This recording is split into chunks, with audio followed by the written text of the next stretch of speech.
Assalamualaikum warahmatullahi wabarakatuh. Sobat Jagat Loka, sebelum masuk ke cerita, saya akan senang sekali jika Anda menjawab Waalaikumsalam dalam kolom komentar. Karena dengan menjawab salam, kita akan dibukakan pintu-pintu berkah dan barokah. Dan juga ketika Anda menjawab salam saya, maka itu adalah bentuk apresiasi yang lebih tinggi untuk saya daripada hanya sekedar like, subscribe, dan share. Baik Sobat Jagat Loka, ini adalah cerita dari Pak Wirano. Kita sebut saja Pak Wira. Pak Wira ini adalah orang yang suka dengan dunia mistis dan supranatural. Dia sering ke tempat-tempat yang dianggap mempunyai daya tarik magic. Suatu hari, dia didatangi oleh teman lamanya. Kita sebut saja Sarman, yang rumahnya beda kecamatan dengan Pak Wira. Sarman ini bekerja sebagai buruh bangunan dan berusia sekitar 40 tahun. Sejak kematian istrinya 5 tahun yang lalu, Sarman ini harus banting tulang sendirian demi untuk menghidupi anak sematawayangnya. Kita samarkan saja namanya adalah Bayu. Umurnya baru 12 tahun. Kondisi keuangan Sarman pada saat itu memang lagi terpuruk. Dia banyak hutang dan tanggungan di mana-mana. Bahkan dia punya hutang di tetangga-tetangga, di rentenir, dan orang-orang yang dia kenal. Di daerah itu juga ada seorang pria bernama Pak Darmawan, seorang pria kaya yang punya bisnis di mana-mana. Rumahnya besar, halamannya luas, dan punya beberapa mobil. Tapi orang-orang di daerah Sarman ini sering berbisik-bisik. Katanya kekayaan Pak Darmawan itu bukan dari hasil kerja keras, melainkan dari pesugihan tuyul. Namun tidak ada yang berani menanyakan secara langsung. Sarman yang semakin hari semakin hidupnya terasa sulit, mulai memikirkan berbagai cara untuk keluar dari kemiskinan. Berulang kali dia mendengar cerita tentang pesugihan tuyul, dan semakin lama pikirannya terus mengarah ke arah hal tersebut. Setiap kali Sarman ini melewati rumah Pak Darmawan, Sarman ini bertanya-tanya dalam hati, apa benar kekayaan Pak Darmawan itu berasal dari jalan yang tidak wajar?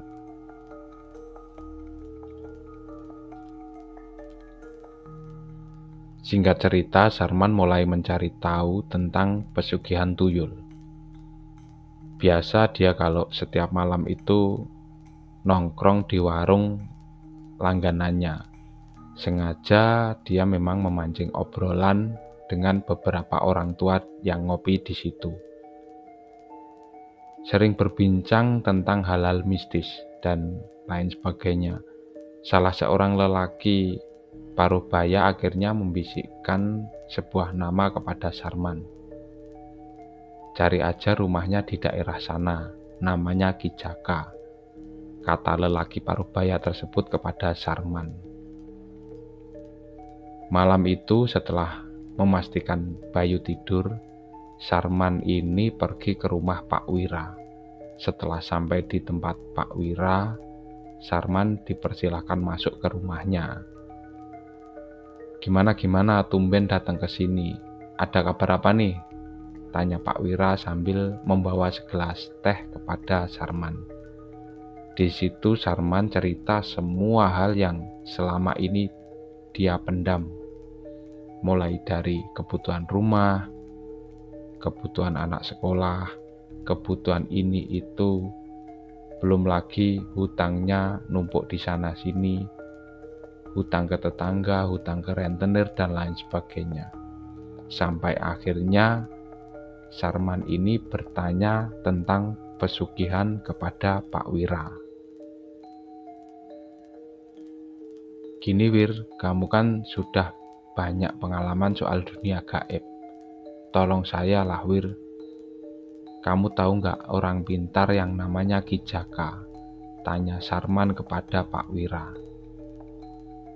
Pak Wira ini sebenarnya tidak mau kalau Sarman terjerumus dengan dunia pesugihan. Soalnya Pak Wira ini memang suka dunia supranatural tapi bukan pesugihan. Lebih ke benda-benda bertuah seperti keris, akik, dan lain sebagainya. Kalau bisa nggak usah pakai begituan lah Man, resikonya berat, kata Pak Wira mengingatkan Sarman. Tapi karena Sarman ini sudah nekat, dia tetap ingin menuju rumah Ki Jaka. Dan akhirnya Pak Wira ini memberitahu ancer-ancer rumah paranormal yang ditanyakan oleh Sarman. Setelah itu Sarman berangkat agak malam, sekitar jam 9 malam. Sarman ini berangkat menggunakan sepeda motor yang agak tua pada saat itu. Singkat cerita, setelah hampir setengah jam berkendara, Sarman ini tiba di sebuah gang kecil. Gang tersebut mirip dengan ancer-ancer yang sudah diberitahu oleh Pak Wira tadi. Lalu Sarman turun dari motornya dan berjalan kaki, mengikuti petunjuk yang diberikan oleh Pak Wira. Semakin dalam dia masuk melangkah ke arah rumah Ki Jaka, ada aroma seperti dupa yang tercium. Lalu tidak seberapa jauh lagi masuk, akhirnya ada sebuah rumah sederhana yang seperti kebanyakan rumah pada umumnya. Halamannya kecil dan lampu teras ini terang menyinari daerah pintu depan. Tak ada kesan mistis di situ, hanya suasana sunyi yang membuat tempat itu terasa berbeda dari rumah-rumah lain di sekitarnya.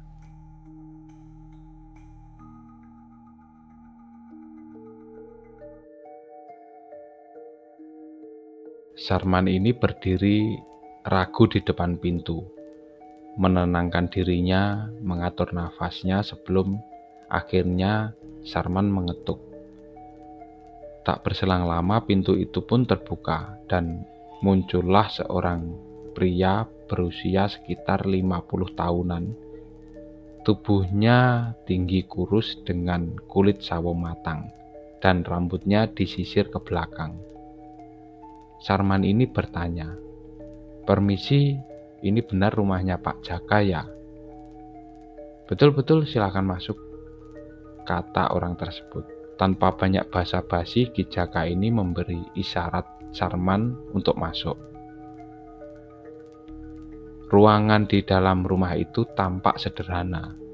Hanya ada sebuah meja kayu dengan beberapa kursi, dan ada juga rak kecil berisi berbagai benda-benda aneh yang mungkin digunakan untuk ritual. Sarman ini duduk dengan agak gelisah. Sebenarnya Sarman bingung harus memulai obrolan bagaimana, karena dia sendiri sama sekali belum pernah ke rumah dukun atau meminta tolong kepada paranormal. Tapi Ki Jaka ini tampaknya sudah mengerti. Orang datang ke sini hanya untuk dua hal.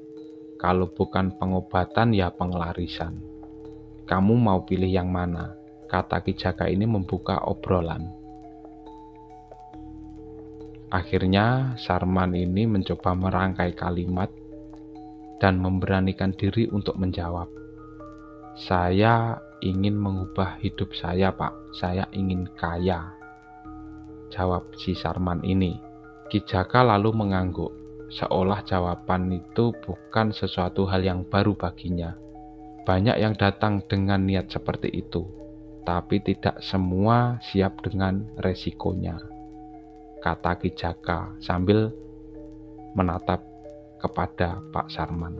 Pesugihan bukan sekedar memberi makan tuyul, tapi ada ritual yang lain juga, kata Ki Jaka. Sarman ini diam, dia gelisah. Dia tahu jalan yang akan dia tempuh ini tidak wajar. Sarman berpikir apakah dia benar-benar siap membayarnya. Bukan hanya memberi makan tuyul, tetapi ada harga lain yang harus dibayar.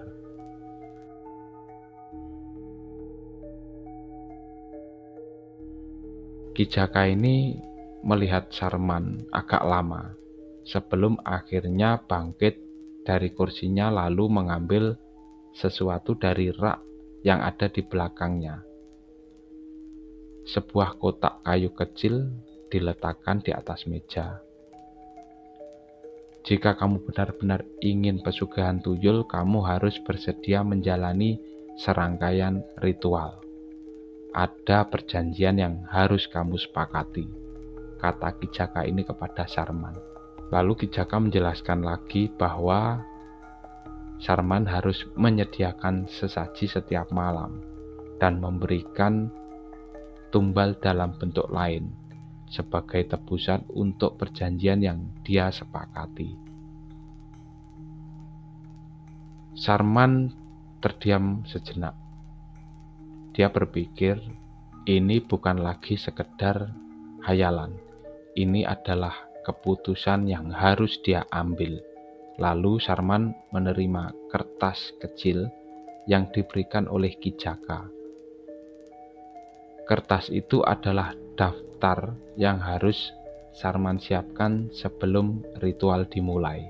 Esok paginya Sarman ini berangkat untuk membeli daftar yang ada di kertas tadi malam. Sarman sempat datang ke tempat Pak Wira lagi untuk tanya di mana bisa membeli yang ada di daftar itu. Setelah perlengkapan di daftar itu sudah dibeli semuanya, Sarman pulang ke rumah untuk mempersiapkan ritual nanti malam.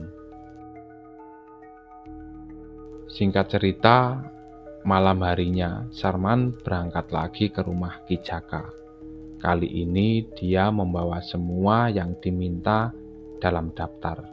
Satu kantong kain hitam berisi sesaji, ada minyak khusus, kembang, dupa, dan beberapa helai rambut anaknya yang diambil diam-diam saat anaknya tidur.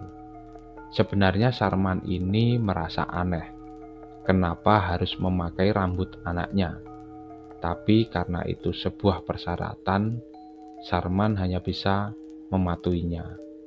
Setelah tiba di rumah Ki Jaka, Sarman dipersilahkan masuk.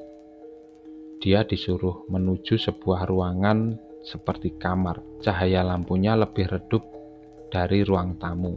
Ki Jaka mengeluarkan mangkuk tembaga dan mulai merapalkan mantra. Kemudian Ki Jaka menyuruh Sarman untuk duduk bersila di lantai dan menutup matanya. Sambil mengelilingi Sarman, Ki Jaka bertanya dan memastikan lagi, apakah sudah kamu pikirkan baik-baik? Karena ini nanti akan ada perjanjian yang harus kamu tepati, kata Ki Jaka dengan nada yang dingin. Sarman ini mengangguk, meski sebenarnya ada pertanyaan yang lebih dalam benaknya. Ki Jaka mengambil minyak dari kantong sesaji, mengusapkannya ke telapak tangan Sarman, lalu menggambar simbol-simbol aneh di lantai. Perlahan, Sarman ini mendengar suara-suara yang seperti suara bisikan halus. Udara di ruangan itu menjadi agak lebih pengap, dan tiba-tiba Sarman merasa ada sesuatu yang bergerak di sekelilingnya. Sarman menahan napas saat Ki Jaka menutup ritual dengan membakar sesaji di dalam mangkuk tembaga. Ki Jaka ini berjalan mengitari Sarman, lalu sambil mengelilingi Sarman dia berkata, mulai sekarang tuyul itu akan datang padamu. Tapi ingat, jangan pernah melanggar perjanjiannya, kata Ki Jaka, mengingatkan kembali kepada Sarman. Malam itu setelah kembali ke rumah, Sarman merasakan perubahan yang berbeda di sekitar rumahnya. Seperti ada kehidupan lain selain dia dan anaknya. Esok paginya, Sarman menemukan tumpukan uang di bawah bantalnya. Tidak banyak jumlahnya, tapi cukup untuk membuatnya terkejut. Dia berpikir inilah awal dari perubahan hidupnya.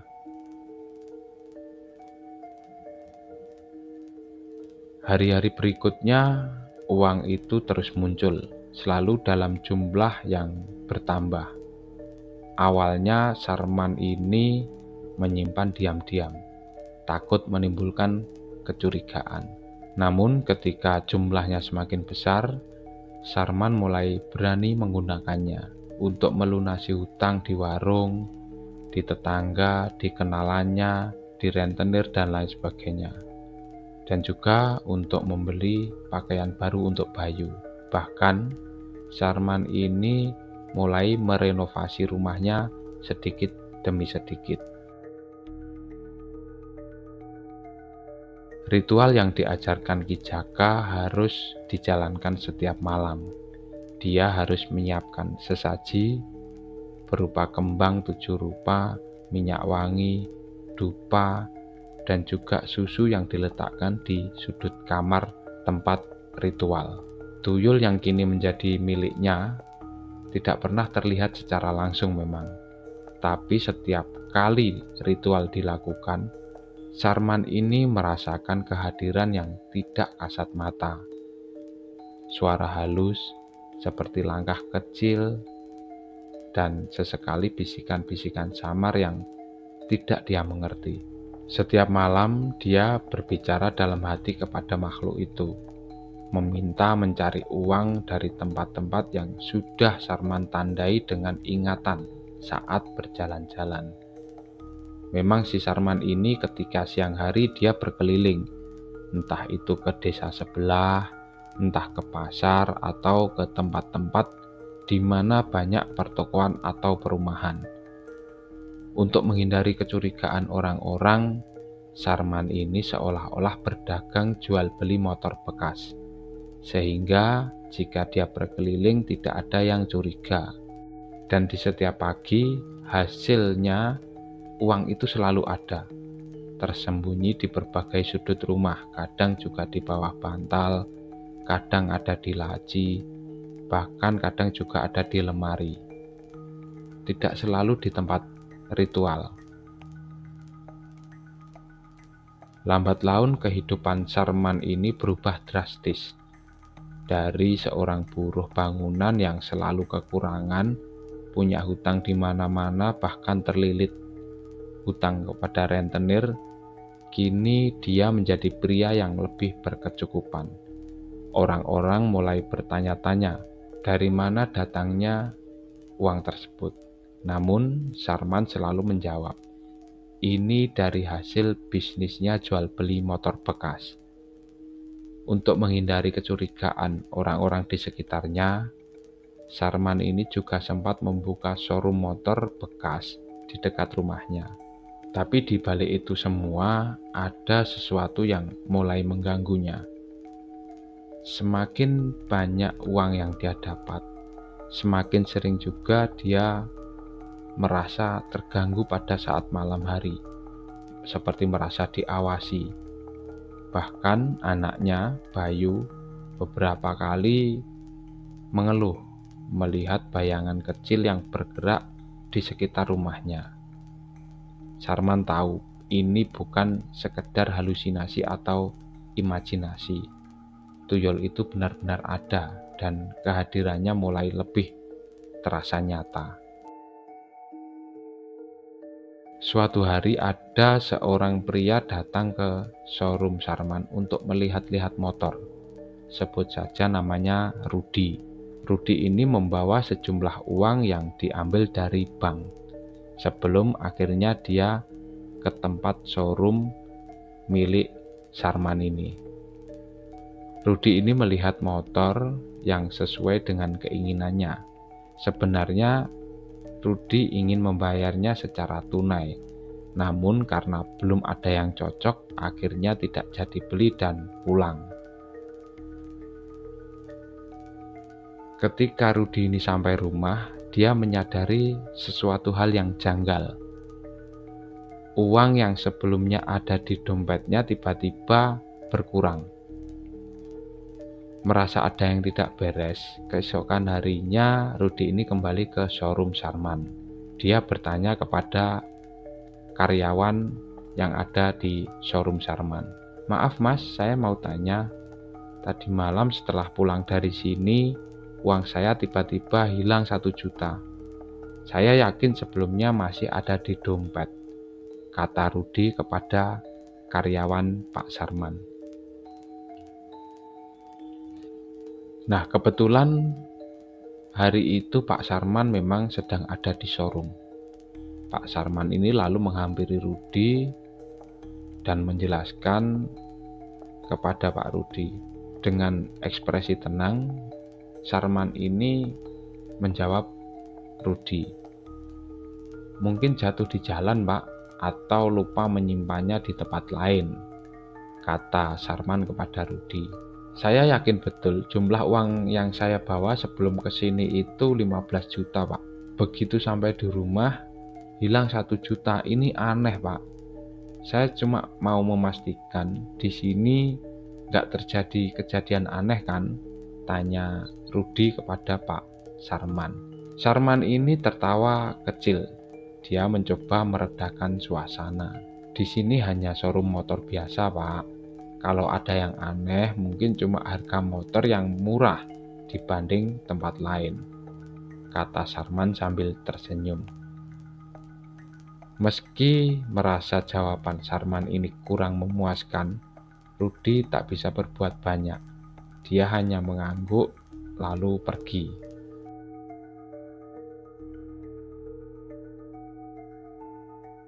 Selang 7 bulan kemudian, tuyul itu semakin sering menampakkan tanda-tanda eksistensinya. Bayu kini semakin sering terbangun di malam hari, mengatakan bahwa dia melihat sesuatu di pojok ruang belakang. Awalnya Sarman ini mengabaikan, tapi suara langkah kaki kecil sering terdengar di sekitar pintu kamar mereka pada saat malam hari. Hidup Sarman kini seperti dua sisi mata uang. Di satu sisi dia memiliki semuanya yang dia inginkan, tapi di sisi lain bayangan dari kesepakatan dengan Ki Jaka mulai menghantuinya. Dia sadar cepat atau lambat ada harga yang harus dia bayar, lebih dari sekedar sesaji atau ritual malam. Selang 2 bulan berikutnya, ketika Sarman ini hendak tidur, Sarman ini baru menyadari sesuatu. Dia lupa menyiapkan sesajen yang seharusnya dia letakkan di sudut ruangan khusus. Dia bergegas menuju ruangan khusus di rumahnya, tempat dia biasa meletakkan sesajen untuk tuyulnya. Dia buru-buru mengambil mangkok kecil dan mengisinya dengan susu dan makanan, lalu meletakkannya di tempat biasa. Semoga belum terlambat, gumamnya dalam hati. Namun malam itu tidurnya gelisah. Dalam mimpinya, dia melihat sosok anak kecil berwajah hitam, dengan mata merah menatap tajam seolah marah. Beberapa hari kemudian, Sarman ini terbangun sekitar jam 1 malam. Dari sudut kamar, dia mendengar suara lirih seperti cekikian anak kecil. Suaranya memang samar-samar, nyaris tidak terdengar. Keteledoran dalam memberikan sesaji mulai menunjukkan dampak yang nyata. Dia sering terbangun di tengah malam, mendengar suara langkah kecil yang berlari-lari di sekitar rumahnya. Kadang-kadang Dia merasa ada sesuatu yang bergerak di sudut ruangan. Namun saat menoleh, dia tidak melihat apa-apa. Yang paling mengkhawatirkan adalah Bayu. Bayu ini sering mengeluh ketakutan. Dia merasa sering diawasi, terutama pada saat malam hari. Kadang-kadang dia mendengar suara berbisik di telinganya, seperti anak kecil yang sedang mengumandangkan sesuatu. Namun, saat menoleh, tidak ada siapapun di sekitarnya. Bahkan pernah kejadian aneh, mainan-mainan di kamar Bayu ini berpindah tempat tanpa ada yang menyentuhnya. Kadang pada saat tengah malam, bola milik Bayu ini bergulir sendiri keluar kamar. Meskipun tidak ada angin ataupun gerakan apapun yang bisa menyebabkan sesuatu, bola ini bergerak keluar kamar. Suatu kali Bayu mencoba mengadu kepada ayahnya. Dia melihat bayangan kecil berdiri di pojok kamarnya. Sarman ini mulai resah.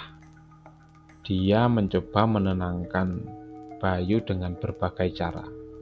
Namun tetap saja gangguan itu terus terjadi. Rasa bersalah mulai menghantui Sarman. Dia tahu semua ini pasti ada hubungannya dengan apa yang telah dia lakukan. Yang paling mengganggu adalah ketika Sarman malam itu saat dia tidur terlelap. Tiba-tiba suara cekikikan anak kecil terdengar di dekat telinganya. Ketika Sarman ini membuka mata, dia melihat sosok bayangan kecil duduk di ujung ranjangnya. Makhluk itu berwajah pucat dengan mata merah dan menatap Sarman tanpa berkedip. Sarman kaget, tapi tubuhnya tidak bisa bergerak. Makhluk itu lalu mengangkat tangannya dan menunjuk ke arah sudut ruangan tempat sesajen biasa diletakkan. Kekhawatiran terhadap Bayu ini semakin menghantui Sarman. Anak itu semakin sering menangis tanpa alasan. Bayu tidak mau tidur sendirian dan selalu merasa diawasi. Sarman sadar semua ini tidak wajar. Dia sudah terlalu jauh melangkah, dan kini dia ingin mencari jalan keluar. Selang seminggu kemudian, setelah memastikan Bayu berangkat ke sekolah, Sarman ini pergi menemui Pak Wira. Dia harus berbicara dengan seseorang yang memahami dunia mistis. Seseorang yang bisa membantunya mengakhiri semua ini. Setibanya di rumah Pak Wira, Sarman ini langsung menceritakan kejadian yang dialami keluarganya. Dia ingin menghentikan perjanjian dengan tuyul itu. Dari awal sudah tak ingatkan kamu, tetap aja ngeyel, kata Pak Wira kepada Sarman. Tolonglah Wir, kasihan Bayu, dia ketakutan setiap malam. Sarman ini berkata dengan wajah seperti orang ketakutan dan khawatir terhadap Bayu. Akhirnya Pak Wira menjawab, ya sudah gini, kalau kamu ingin memutus perjanjian, kamu harus kembali ke Ki Jaka. Dia yang mengikatnya, dia yang tahu melepasnya, kata Pak Wira kepada Sarman. Singkat cerita, esok harinya Sarman ini kembali menemui Ki Jaka. Ki Jaka menerima kedatangan Sarman dengan senyum tipis. Seolah-olah Ki Jaka ini sudah tahu apa yang akan Sarman katakan. Tanpa banyak basa-basi, Ki Jaka ini langsung ngomong kepada Sarman. Kamu ingin keluar dari perjanjian ini kan? Kata Ki Jaka dengan santai. Sarman mengangguk. Lalu Ki Jaka melanjutkan perkataannya. Tidak semudah itu, kata Ki Jaka. Tuyul itu sudah terikat denganmu. Jika kamu ingin melepasnya, ada satu cara. Tapi resikonya kamu tanggung sendiri, kata Ki Jaka. Lalu Sarman ini terdiam. Dia bingung karena dia tahu persis bagaimana perjanjian itu disepakati di awal-awal ketika dia meminta pesugihan tuyul. Lalu Ki Jaka ini berkata lagi, tuyul itu butuh tuan baru. Kalau tidak, dia akan mengambil sesuatu yang berharga darimu, kata Ki Jaka. Sarman mulai tambah khawatir kepada Bayu. Dia tahu persis maksud Ki Jaka berkata seperti itu. Kini dia harus memilih, mencari seseorang yang mau menerima tuyulnya atau kehilangan sesuatu yang lebih besar. Setelah itu Sarman pulang dan merenung. Kemana dia mencari tuan baru untuk tuyulnya? Semakin hari gangguan itu semakin sering. Sarman mulai panik. Dia mencoba berbagai cara untuk melindungi Bayu. Menyimpan bawang putih di setiap sudut rumah, bahkan membaca doa-doa yang diajarkan oleh Pak Wira. Tapi gangguan itu tak kunjung mereda. Akhirnya Sarman ke tempat Pak Wira lagi. Sarman sudah hampir putus asa, dia tidak punya jalan keluar. Setelah obrolan dan diskusi panjang antara Pak Wira dan Sarman, akhirnya Pak Wira ini menyarankan Sarman untuk sowan ke gurunya. Beliau adalah salah satu kiai di daerah Cirebon. Semoga Abah bisa membantumu, kata Pak Wira. Tanpa banyak pertimbangan, keesokan harinya Sarman, Pak Wira, dan Bayu ini berangkat ke Cirebon naik mobil milik Sarman. Mereka berangkat pagi sekitar jam 8. Singkat cerita, akhirnya mereka tiba di sebuah pondok pesantren sederhana di pinggir kota. Sesampainya di sana, suasana terasa damai dan jauh dari hiruk-pikuk kota. Pondoknya ini tidak megah, biasa saja, dan terkesan lebih alami, dengan gazebo atau semacam saung yang terbuat dari kayu. Udaranya sejuk, menyelimuti area pesantren. Ketika mereka datang di pondok tersebut, mereka disambut oleh santri yang kemudian mengantar mereka menemui Kiai. Kita sebut saja Kiai U. Beliau yang disebut Pak Wira bisa membantu Sarman. Sarman pun menceritakan segalanya. Kiai U ini mendengarkan dengan seksama, lalu berkata kepada Sarman, memutus perjanjian ini tidak bisa sembarangan. Kamu harus menginap di sini selama 3 hari 3 malam. Akan ada serangkaian doa dan ritual yang harus dijalankan, kata Kiai U ini kepada Sarman. Nah, disitulah si Bayu ini baru tahu, ternyata bapaknya memelihara tuyul. Tapi Bayu ini langsung ditenangkan oleh Pak Wira agar prosesi pembuangan tuyul berjalan lancar. Selanjutnya tanpa ragu, Sarman menerima syarat dari Kiai U. Hari pertama Sarman menjalani puasa penuh sejak subuh hingga maghrib. Dia juga diwajibkan mengikuti sholat berjamaah 5 waktu dan membaca doa-doa tertentu yang dipandu oleh para santri. Malam harinya Sarman diminta untuk meditasi di dalam sebuah ruangan khusus sambil mendengarkan ayat-ayat suci yang dilantunkan. Hari kedua, Sarman melanjutkan puasanya dan melakukan ibadah tambahan, termasuk membaca surat tertentu yang dianjurkan oleh Kiai U tadi. Dia juga diberi air yang telah didoakan untuk diminum. Dan ketika pada malam harinya, di hari kedua tersebut, Sarman ini kembali menjalani meditasi, namun kali ini suasananya seperti lebih berat. Dia merasa tubuhnya mulai bereaksi, seakan ada sesuatu yang berusaha menolak prosesi ini. Hari ketiga, sejak pagi Sarman hanya diperbolehkan makan sekedarnya dan juga lebih banyak menghabiskan waktu di dalam masjid. Saat malam tiba, ritual pemutusan perjanjian dilakukan.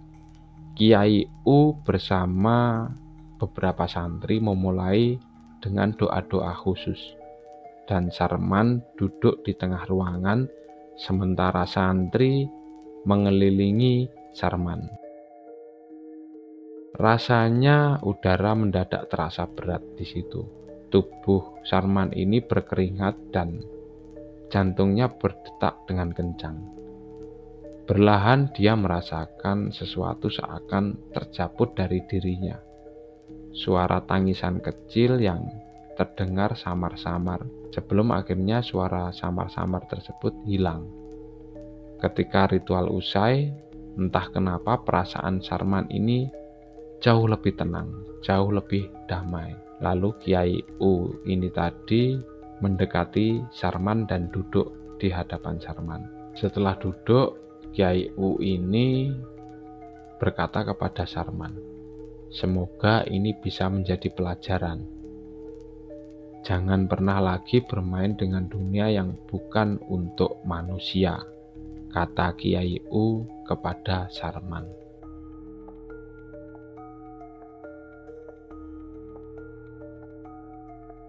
Sobat Jagat Loka, itulah cerita Sarman dan Pak Wira. Setiap kesepakatan dengan makhluk halus tidak pernah gratis. Akan selalu ada harga yang harus dibayar. Seringkali lebih besar dari yang kita bayangkan. Manusia terjebak dalam keserakahan, hingga akhirnya hidupnya dipenuhi kecemasan dan ketakutan. Keserakahan tidak pernah memberi kepuasan, malah seringkali berujung pada kehancuran. Sobat Jagat Loka, terima kasih sudah mendengarkan cerita ini.